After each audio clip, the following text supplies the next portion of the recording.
Welcome to Tucker Carlson Tonight. We have news for you, breaking news, that for whatever reason is being downplayed or ignored by other media outlets, but we think you want to know about it. 5 simple words describe it. There was no Russian collusion. There was no evidence whatsoever that the Trump campaign conspired in any way with the government of Vladimir Putin during the last presidential election, period. That's apparently the conclusion of the bipartisan Senate Intelligence Committee. That committee spent 2 years investigating this question, of course, hundreds of interviews, reams of classified documents, untold millions in taxpayer dollars.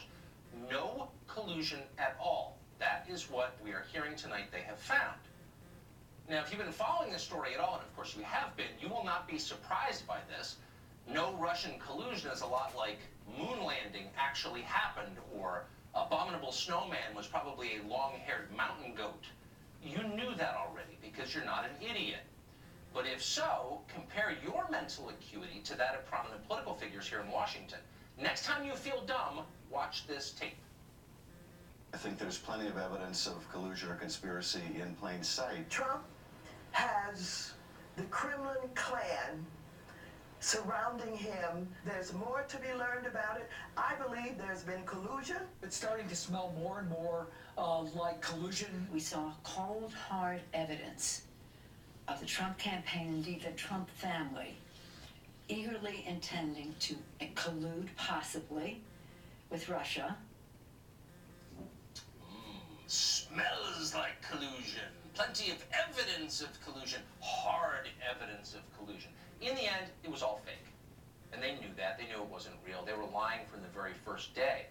Only their remarkable aggression, their willingness to say literally anything, no matter how outrageous or slanderous or vile, kept the rest of us from catching on to what they were doing. If the chairman of the House Intelligence Committee is willing to call someone a traitor to this country, there's got to be some truth to it, right? Actually, no, there wasn't. It was always a hoax. Adam Schiff is an unscrupulous charlatan. That's the real lesson here. Don't expect people like Schiff to apologize, though, or correct the record, much less repair the lives of the people they have destroyed. Carter Page still can't find a job. Roger Stone is still facing life in prison. Meanwhile, Schiff's PR team on the other channel continues like none of this ever happened. Here's Malcolm Nance of MSNBC explaining that the results of a 2-year Senate investigation mean nothing. People are guilty because we say they're guilty. We must punish them. Let me just say one thing. When Benedict Arnold gave the plans to West Point to Major Andre, and they captured Major Andre, they did not have any real information linking those plans to Benedict Arnold, other than the fact that he was in his presence at one point during that day. But everyone knew it was treason when they caught the man, and they hung him. So at some point, there is going to be a bridge of data here that is going to be unassailable. No one had any evidence, but everyone knew it was treason when they caught the man and they hung him. That says it all. Let's repeat that once again slowly so you can write down those words and put them on your fridge as a memento of the terrifying mass hysteria we've all just lived through. Quote, everyone knew it was treason when they caught the man and they hung him. That's our country now. That's what the Russia insanity has done to us. The real government shutdown has lasted for nearly 2.5 years. That's 1% of this country's entire existence. We no longer have meaningful policy debates in Washington. We have investigations instead. Nobody can think clearly. Everybody's afraid. The country's core problems don't even rate as interesting anymore, either to legislators or the TV pundits who comment on legislators. The suicide rate just hit a 50-year high. Did you know that?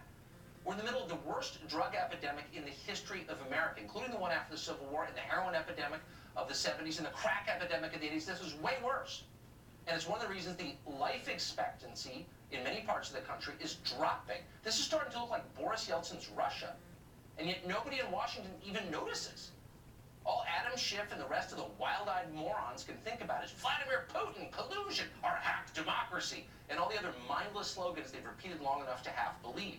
We've spent 2 years perpetuating a fraud, and they are still doing it. What is this? It's negligence on a stunning scale. It has nothing to do with Trump. It has everything to do with running this country, and they're not. Historians will look back on this moment in amazement and in sadness. Who put these crackpots in charge and let them break things? Why didn't any responsible person in the media say anything about it? Why did they collude in the charade? What the hell happened to America? History will judge us for this moment. Adam Schiff's grandkids will be ashamed of what he did. Molly Hemingway is the senior editor at the Federal